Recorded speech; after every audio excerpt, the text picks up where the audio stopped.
Bonjour à tous, chers enseignants, j'espère vous retrouver en pleine forme. Aujourd'hui, dans cette séance, je vais partager avec vous, surtout les étudiants du tronc commun, un exercice concernant la droite dans le plan.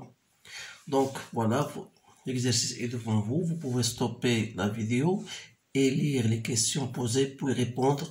Et en fin de compte, vous allez bien sûr comparer vos réponses avec les miennes. Alors là, on considère les points A de coordonnées de -3 et le vecteur V. Vous avez la droite, bien sûr, d'équation paramétrique. Alors la première question, déterminer une équation cartésienne de la droite delta passant par le point A et de vecteur directeur V. Alors là, pour répondre à cette question, je vous conseille de faire toujours un schéma pour bien comprendre les choses, sans bien retenir à chaque fois ce que vous devez faire. Voilà. Vous avez une droite delta qui passe par un point A, bien sûr. Et vous avez le vecteur directeur, c'est-à-dire que cette droite-là est orientée par un vecteur V, dont les coordonnées sont 4 et -2. Alors là, l'équation cartésienne qui représente la droite delta, je vais considérer un point M appartenant à delta. C'est-à-dire, j'aurai toujours AM est parallèle au vecteur V.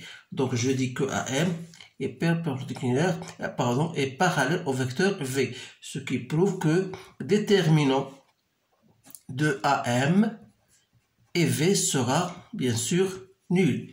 Autrement dit, il suffit de déterminer les coordonnées des vecteurs AM qui sont xm moins xa, ym moins ya, c'est-à-dire x moins 2, y plus 3. Vous avez bien sûr le point A 2 et moins 3.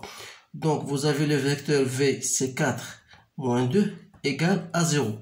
Donc ça va vous donner moins 2, x moins 2, moins 4, y plus 3 égale à 0.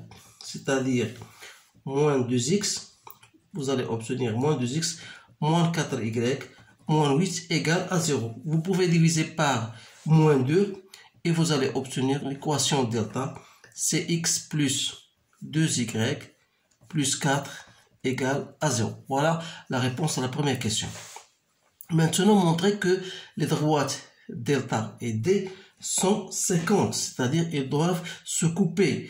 Qui doivent donc se couper, ça veut dire que le vecteur qui directeur de la droite delta et de la droite D, il se coupe, c'est-à-dire que le déterminant du vecteur V qui représente delta et du vecteur directeur qui représente D que j'avais appelé W soit différent de 0. Alors W, c'est le vecteur directeur de la droite D, qui n'est autre, suivant la représentation paramétrique. Voilà 3, les coefficients 3 et 2 représentent les coordonnées du vecteur W. Donc j'ai écrit 3, 2. Alors là, il suffit de montrer que déterminant de V, W est différent de 0. Donc V, vous avez ces 4 moins 2, 3, 2, donc ça vous donne 8 plus 6, donc ça fait 14, qui est différent de 0. Alors on dit que delta et D sont 50, c'est-à-dire ils se coupent à un point bien déterminé qu'on a appelé F. C'est pour cette raison qu'on vous demande de déterminer les coordonnées de F, le point d'intersection de delta et de D.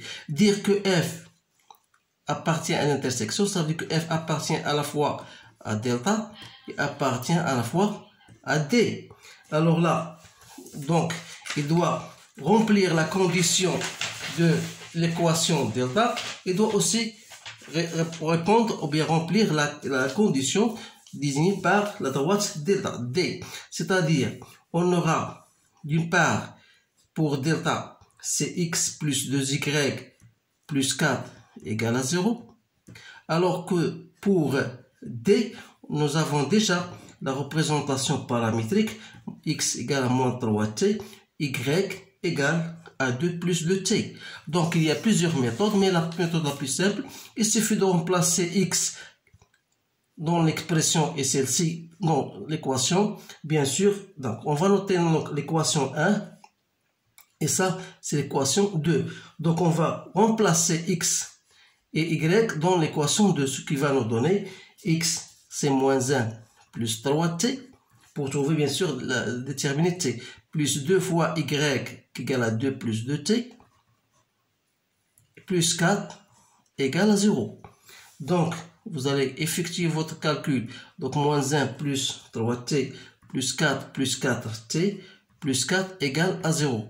Donc, ça fait moins 3t plus 4t, 3t plus 4t, ça fait 7t. Donc, moins 1, donc 4 plus 4, ça fait 8. Donc, ça fait plus 7 égale à 0. Donc, 7t égale à moins 1. Donc, t égale à moins 1. D'où, on trouvera donc x, c'est quoi?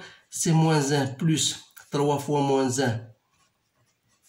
C'est moins 4, y égale à 2 plus 2 fois t, donc c'est 0. Donc le point F aura de coordonnées moins 4, 0. Voilà le point F. Maintenant, déterminer une représentation paramétrique de la droite K, voilà, qui est parallèle à la droite D, et passons par le point B. Alors là, toujours, je considère un point M appartenant à K. Donc, puisque D est représenté par son vecteur que j'appellerai U, tel que U, bien sûr, je peux en tirer U à partir de l'équation paramétrique que je notais ultérieurement W. Je peux changer, ou bien je les laisse comme étant W, bien sûr. Voilà, est égal à 3, 2. Alors là, M appartenant à K, et puisque K et M sont parallèles, alors ça veut dire que BK, ça veut dire que X, c'est-à-dire que BK égale à TW. Alors là, je note, alors c'est K de coordonnées X, Y, donc X, Y moins les coordonnées du point B, bien sûr, qui égale à moins 3, 2, donc on aura, c'est moins 3, ça veut dire plus 3, moins 2, égale à T, W, donc égale à 3T, ici 2T. Donc, ce qui vous montre que X égale à quoi? Égale à moins 3 plus 3T, et Y égale à 2 plus 2T. Voilà la représentation paramétrique. Maintenant, la dernière question, on vous dit soit M, un point appartenant à M, on considère la droite DM dans l'équation, la voilà, M moins 3 fois X plus 2Y plus 1 plus 1 égale à 0. Déterminer la valeur de M, sachant que C de coordonnées 1 moins 2 appartient à DM. Alors, dire que C appartient à la droite d'équation de M, ça veut dire qu'il doit vérifier son équation. C'est-à-dire que M moins 3 X de C plus 2Y de C plus M plus 1 doit être égal à 0.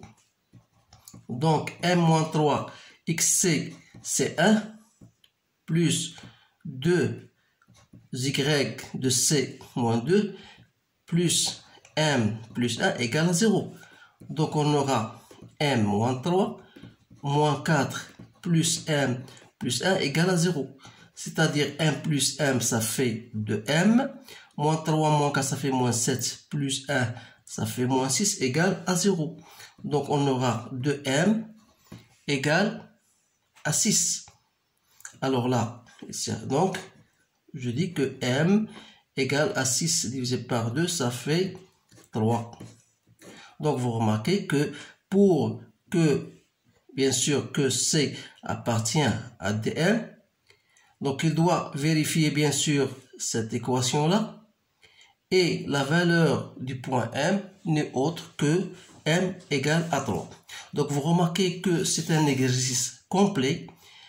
Donc, vous devez le relire et le refaire 1 ou 3 fois pour maîtriser, bien sûr, toutes les notions que vous avez vues en ce qui concerne la droite dans le plan. Et je vous conseille encore une fois de toujours faire un schéma pour vous faciliter la tâche. Donc c'est tout ce qu'il y a. Donc il ne me reste qu'à vous remercier de votre attention et de vous dire à bientôt.